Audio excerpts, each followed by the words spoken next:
Tilgiv mig, fader, for jeg har syndet. Det er længe siden mit sidste skrifte. Det er helt i orden, mit barn. Herren er altid klar til at lytte.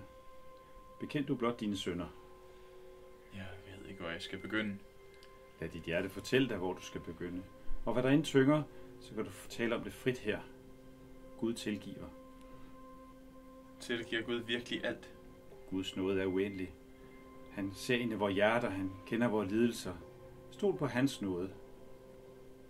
Beder du også om tilgivelse, fader? Ja, selvfølgelig. Ligesom vi alle har lov til. Får du tilgivelse? Vi søger alle tilgivelse på hver vores måde, men det er ikke op til mig at afgøre, det er op til Gud. Og hvad med Guds vilje? Hvordan ved vi, hvad Guds vilje er? Guds vilje er ikke altid let at forstå. Men stol på, at hvad end han vil han af en årsag, også selvom vi ikke kan se den. Og hvad hvis nogen siger, at noget er Guds vilje? Skal vi så også stole på dem? Hvad er det, der plager dig, mit barn? Jeg har skadet folk. Ikke lidt, men slemt. Jeg vil have, at de skulle føle, hvad jeg har følt. Frygt, isolation, håbløshed.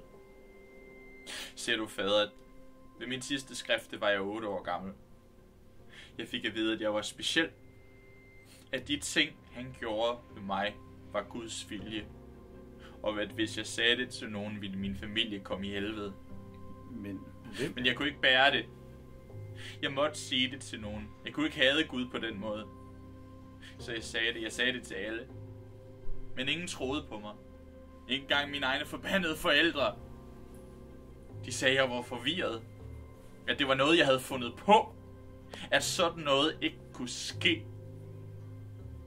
Og ham, han benægtede bare. Og han benægtede, og han benægtede. Og han indrømmede aldrig noget. Min søn, Men jeg var ikke speciel. Jeg var ikke udvalgt. Jeg var bare en bytte. Et nemt bytte. Var jeg ikke, fader? Hvad du end tror, jeg har gjort, tager du fejl. Jeg har levet mit liv som en mand af Gud. Stadig ingen indrømmelse. Ikke dengang og ikke nu. Ikke efter alle disse år. Hør nu. Du har fat i den forkerte person. Du må have misforstået noget. Du fortalte mig, at det var Guds vilje, at du tog alt fra mig. Nu er det din tur, fader. Bekend dine synder. Jeg ved ikke, hvad du taler om. Løgner! Du har brugt dit liv på at løbe fra sandheden. Bange for konsekvenserne, men sandheden indhenter os altid. Bekend! Jeg gjorde ikke noget. Bekend!